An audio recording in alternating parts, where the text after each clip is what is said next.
Vietnam nampaknya benar-benar iri pada Indonesia. Vietnam menganggap Indonesia ini adalah anak emas FIFA. Meskipun timnas Indonesia U17 ini tak masuk Piala Dunia dan tiba-tiba main di Piala Dunia sebab ditunjuk sebagai tuan rumah. Pihak Vietnam kabarnya akan protes ke AFC dan FIFA. Kenapa selalu Indonesia yang dipilih oleh FIFA? Aduh, nguyen. Mbok yo sadar diri. Memang peringkat kalian tuh lebih tinggi dari Indonesia, tapi bukan cuma itu yang dilihat oleh FIFA. Kalian pada nyadar nggak sih kenapa Indonesia itu selalu dipilih? Selain basis supporter Indonesia ini terbesar di Asia dan terbesar di dunia, di Indonesia pun memiliki fasilitas yang lebih baik dari negara kalian, yang negara Vietnam. Ya kalau kalian ingin dipilih, ya perbaiki dulu tuh infrastruktur olahraga kalian. Wong stadion utama kalian aja, Stadion Minh Dinh yang kalian banggakan itu, kualitasnya aja nggak lebih bagus dari stadion tim Liga 2-nya Indonesia kok. Masa yang gitu aja kalian nggak nyadar sih? Aduh, nguyen. Ketum PSSI Erick Thohir nampaknya sudah mulai jengah dengan tingkah para pelatih dan petinggi klub soal pelepasan pemain ke timnas. Maka dari itu dalam waktu dekat ini Eto akan membuat sebuah peraturan yang kemudian akan ditandatangani oleh seluruh pelatih di klub Indonesia. Perjanjian atau peraturan ini berisi kewajiban klub untuk melepas pemain ke timnas secara regulasi dan ketentuan. Jika setelah tanda tangan ini masih ada pihak atau pelatih yang melarang atau menahan pemainnya ke timnas, maka pelatih tersebut akan diberikan sanksi. Dan jika pelatih tersebut pelatih asing, maka akan dideportasi dari Indonesia alias dilarang lagi melatih klub di Indonesia seumur hidup. Bagaimana para pelatih yang ada di Liga 1 dan Liga 2 harus menandatangani komitmen ketika ada pemanggilan tim nasional sesuai dengan kesepakatan, mereka wajib merilis. Ada pelatih-pelatih yang tidak punya komitmen untuk masa depan sepak bola Indonesia, hanya mencari nafkah di sini, ya nggak usah di sini lagi. Nah lo, siapa tuh yang suka susah lepas pemain? Eto nggak peduli dia nih pelatih kelas dunia. Kalau melanggar ya disikat. Di sisi lain, Satgas Anti Mafia Bola kembali tangkap tersangka match fixing. Kali ini tersangkanya adalah oknum wasit. Dalam rilisnya, pihak Polri menyebutkan oknum wasit ini sudah beberapa kali terlibat pengaturan skor. Namun lagi-lagi pihak Polri belum mau mengumumkan identitas wasit tersebut. Nah kan berarti bener dong yang kemarin di acara Mata Najwa itu, jika memang ada wasit yang main kotor. Tapi kok waktu itu Ketua Komite Wasit Ahmad Riyad membantah jika ada wasit yang seperti itu. Sekarang terbukti kan? Jadi penasaran ini, pengen cepat-cepat diumumkan biar tahu siapa wasitnya. Kan bisa ketahuan tuh dia pimpin laga apa aja, ya nggak? Kita intermezzo dikit ya. Di hari raya Idul Adha ini ada dua pemandangan yang kontras. Jadi ibaratnya Mbak melihat neraka dan surga. Ya, di hari raya Idul Adha dua klub raksasa yang juga musuh bebuyutan mengunggah hal yang menohok. Di hari raya Idul Adha, klub Barcelona justru mengunggah dukungannya pada LGBT dengan memposting atau mengunggah dan mengibarkan bendera pelangi sebagai lambang LGBT. Di sisi lain, sang rival Real Madrid justru mengunggah ucapan selamat hari raya Idul Adha. Sedih sih lihatnya, padahal Mimin dulu ini fansnya Barca loh, tapi sekarang udah enggak. Dulu Mimin ngefans sama Barca itu lantaran ada Zlatannya. Sekarang Zlatan di Milan, ya Mimin ngefansnya ke Milan. Jadi wajar nih, banyak banget netizen yang menganggap Real Madrid itu lebih halal dari Barcelona. Ya, sebenarnya kenapa sih nih orang-orang kok malah lebih suka yang haram-haram sih? LGBT itu udah haram loh. Lalu juga ada Indosiar yang resmi mendapatkan hak siar dalam siaran Piala Dunia U17. Loh, bukannya official broadcast PSSI itu RCTI? Entahlah, aneh juga puyeng kalau soal ini. Soalnya pihak PSSI pun belum ngasih info apa-apa soal ini. Apakah RCTI itu cuma yang senior aja atau apa nih? Tapi di sini kita bisa lihat nih, PSSI ini ternyata memang pintar dari segi marketing. Dia ambil semua yang ingin join, yang penting duit. Ya udahlah, biarin aja, yang penting PSSI ini nggak ngegrogotin klub dulu dan punya duit dulu, ya nggak?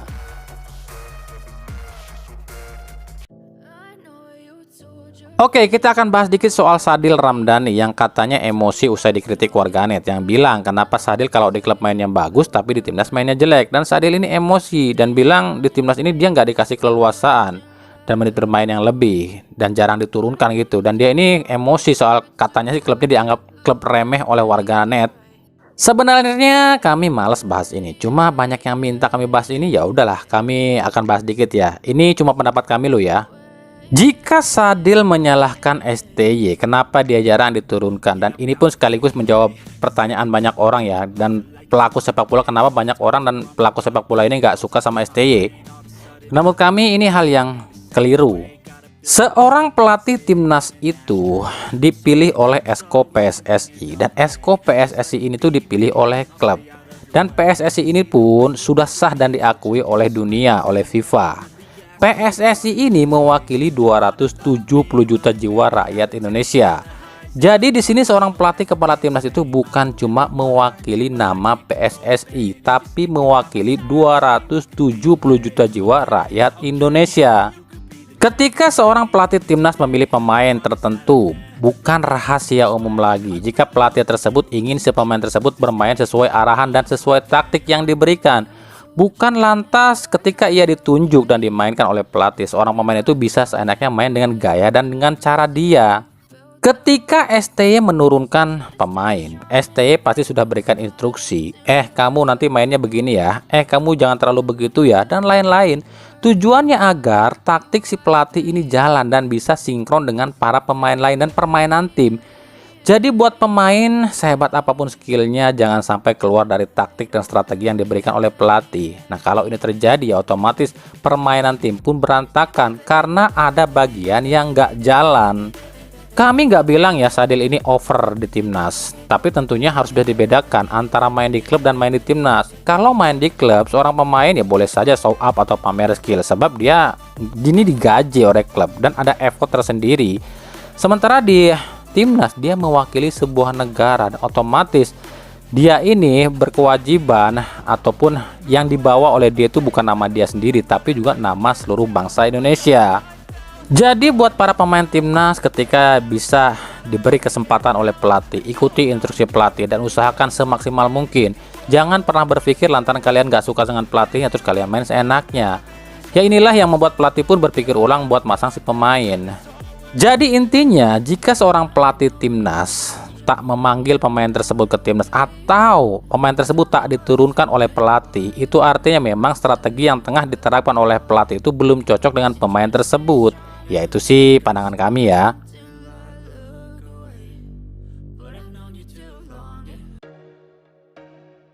Dari Persib Bandung, CEO Persib Bandung Teddy Cahyono tak menampik jika memang ada beberapa pemain yang akan dipinjamkan dan beberapa pemain yang akan didatangkan. Ini kan aneh, katanya perampingan skuad kok nambah pemain sih? Banyak faktor yang menyebabkan hal ini. Dalam mengelola sebuah klub tersebut ada istilah cost and take alias pemasukan dan pengeluaran. Persib melepas pemain dengan status pinjaman, tentu alasannya selain mengurangi beban gaji, ada pemasukan yang didapat dari peminjaman para pemain tersebut. Lalu, kenapa harus mendatangkan pemain baru kalau pemain yang ada malah dipinjamkan? Jawabannya balik lagi ke strategi. Seorang pelatih itu melihat progres pemain dan taktikal dan seluruh permasalahan tim hari per hari.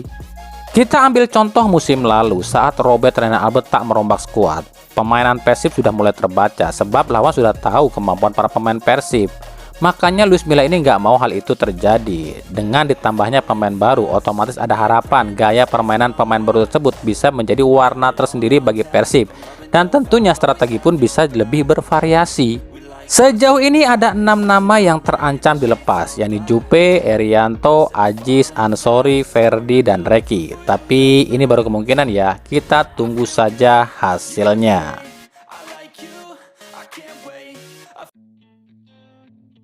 Dari Persebaya, hadirnya Tony Firmansyah dan moncernya M. Iqbal membuat sejumlah pemain harus tersingkir dari Persebaya. Salah satunya adalah ex Persib Bandung, Saiful. Banyak gosip beredar, Aji Santoso ini nggak suka dengan pemain Sunda dan lebih suka dengan pemain Jawa. Karena banyak yang bilang Saiful ini bagus loh di Persebaya. Tapi kami rasa bukan itu alasannya. Buktinya Aji Santoso percaya sama rival. Rival kan orang Sunda. Jadi intinya bukan dari mana asalnya, tapi seperti apa progresnya. Saiful ini kan seorang winger, otomatis yang dilihat itu pergerakan, crossing, atau umpan, dan tentu saja gol. Karena selain gelandang dan back, tentu nggak bisa dipungkiri dalam sepak bola, seorang pemain bisa dilihat kemampuannya dan bisa terkenal itu adalah golnya, bukan umpannya. Apalagi untuk pemain yang berposisi di sektor serang. Nah, kalau ini tak bisa dimaksimalkan, ya siap-siap aja tergusur. Nah, buat Saiful, terus semangat, terus latihan. Jangan terlalu banyak live di IG ya.